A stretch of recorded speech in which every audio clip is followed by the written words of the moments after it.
කුඹුරේ ඔයම් තට්ටු කිහිපයකට තියෙනවා කියලා අපිට ඇවිල්ලා කතා කරා. ඒ නිසා එතකොට අපි ගොඩක් වෙලාවට අපි මේකේ අදහස් කරුවේ වල්වි තියනවා කියලා. ඕගොල්ලන්ට හොඳටම පේනවා මේකේ තට්ටු කිහිපයකට ගොයම පීදිලා තියෙනවා. ඒතර ඇත්තටම මේකේ වල්වි තියෙනවා. මේ මහත්යාට කියමුකෝ ගහක් ගලවන්න කියලා. හොඳයි. දැන් ඕගොල්ලන්ට පේනවා මේ තියෙන්නේ වල්වික. බලන්න මේකේ උස සාමාන්‍යයෙන් අඩි 5ක් කිට්ටු වෙනවා වී ගහේ උස. ඊළඟට මේ බලන්න මේකේ නණ්ඩුව පැහැදිලිවම මේ වී වල නණ්ඩුව පේනවා.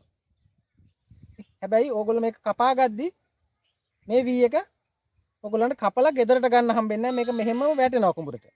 මේ තියෙන වල්වී කඩලක් ඕගොල්ලන්ට පේනවා මේක නිකම්ම මේ ඇට ටික ඔය බලන්න. ඔක්කොම ඇට ටික වැටෙනවා. හැබැයි අපි සාමාන්‍ය වී කඩලක් ගත්තොත් ඒ විදිහට වැටෙන්නේ නැහැ. ඔය ඇටයයි දෙකයි වැටෙන්නේ. එතකොට ඕගොල්ලන්ට පේනවා මේ ඊළඟ කන්නේ වෙද්දි මේ ඇට ටික ඔක්කොම ඕගොල්ලන්ගේ කුඹුරට ආපහු වැටෙනවා. හරි. ඊළඟට තව ලක්ෂණ වල ඕගොල්ලන්ට වල්වී වල ලක්ෂණ පෙන්වන්නම් මම. මේ බලන්න මේකේ කඳේ පාට. අපි සාමාන්‍ය වී ගහක් ගත්තාම මේ වගේ දම් පාට කඳක් එන්නේ නැහැ. මේ බලන්න හොඳටම. මේ බලන්නකෝ. මේකේ කඳ දම් පාට නැහැ. මේ පහ පාට හොඳ පැහැදිලි කඳක් තියෙන්නේ. මේ පේනවනේ. අනික බලන්න මේකේ පරවල මුල් ඇවිල්ලා නැහැ. උඩ පරවල. හැබැයි අපි වල්වී ගහ ගත්තාම ඔයගලන්ට පේනවා මේ උඩ පරවල දිග මුල් ඇවිල්ලා තියෙනවා.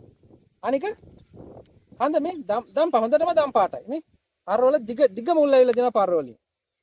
ඔය කඳ හොඳටම දම් පාට කඳක්. ඊළඟ කරල ගොඩක් වෙලාවට දුර්වර්ණයි මේ වී. මේවර සාමාන්‍ය වී කරලක් වගේ පැහැපත් වී කරලක් නෙමෙයි එන්නේ. මේක දුර්වර්ණ වී කරලක් එන්නේ. ඒ වගේම මෙන්න මේ වගේ ගොඩක් ඒ වගේ නණ්ඩුව තියෙනවා. නණ්ඩුව තියෙන ඒවාත් තියෙනවා වල්වී, නණ්ඩුව නැති ඒවාත් තියෙනවා. ගොඩක් වෙලාවට නණ්ඩුව තියෙනවා විශේෂයෙන් හඳුනා ගැනීමේ ලක්ෂණයක් තමයි වල්වී කියන එක. හරි මම ඕගොල්ලන්ට කියලා දෙන්නන්නේ වල්වී වගේ අවාසි ගැන. මේ වල්වී කරල මේරුවට පස්සේ ඇහුනට පස්සේ මේ ඇට ටික හපව කුඹුරට වැටෙනවා. එතකොට ඊළඟ කන්නේ අනිවාර්යෙන් ඕගොල්ලෝ ගහන බිත්තර වී එකට වඩා මේ වල්වී පැලවෙන්න බලන්න. එතකොට ලබන කන්නේ ඕගොල්ලන්ට අලවන්නේ නැති වගාවක් ගන්න බැරුව යනවා මේ වල්වී කියන ප්‍රශ්නේ. ඊළඟ දේ තමයි මේ වල්වී පූදින්නේ ඕගොල්ලෝ වගා කරන වී වර්ගයේ වයසත් එක්ක. මාස 3මාර වගා කරොත් 3මාරෙන් පූදිනවා. 3 වගා කරොත් 3ෙන් පූදිනවා. 4 වගා කරොත් 4ෙන් පූදිනවා. 4මාර වගා කරොත් 4මාරත් එක්ක තමයි පූදින්නේ. එතකොට අපිට අඩු වී වයස් ප්‍රභේදයක් වපුරලා මේ වල්වී එක නැති කරගන්න බෑ.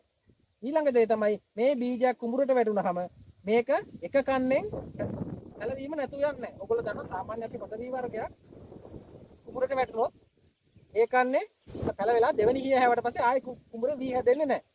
හැබැයි මේ වල්වී සාමාන්‍යයෙන් කන්න දෙක තුනක් පසේ රැඳී තියලා හොඳ තත්ත්වයක් ඇති වුනහම ආයෙ පැලවෙනවා. මර්ධන කරන පළවෙනි දේ තමයි ගුණාත්මක විතර වී එකක් යොදා ගන්න. වල්වී බීජයක්වත් විතර වී එකේ නැති. ඊළඟට ඕගොල්ලන්ගේ කුඹුරේ දැනට වල්වී තියෙනවා නම් ඕගොල්ලන්ට පුළුවන් පළවෙනි හීය හාලා ඊ ටික පැලවෙන්න තියලා ඒකට සියල්ල නැසන වල්නාශකයක් යොදලා මේ වල්වී ටික විනාශ කරගන්න. ඒක හැබැයි හිප පහරක් හාලා විනාශ කරගන්නවත් නම් තමයි හොඳ. ඊළඟට මේ වගේ කුඹුරක මේ ඔයගොල්ලන්ට පේනවා මේ උඩට අපිට පැහැදිලිව අඳුර ගන්න පුළුවන්. මෙන්න මේ කරල් ටික කපලා ගොඩක් වෙලාවට මෝරන්න ඉස්සරලා කපන්න. අර මම ඉස්සරලා කියලා දුන්නා වගේ මේක වැහැලෙන්න ඉස්සරලා මේ ටික කපලා කුඹුරෙන් ඉවත් කරගෙන ඔයගොල්ලන්ට පුළුවන් වල්වී ටික විනාශ කරගන්න.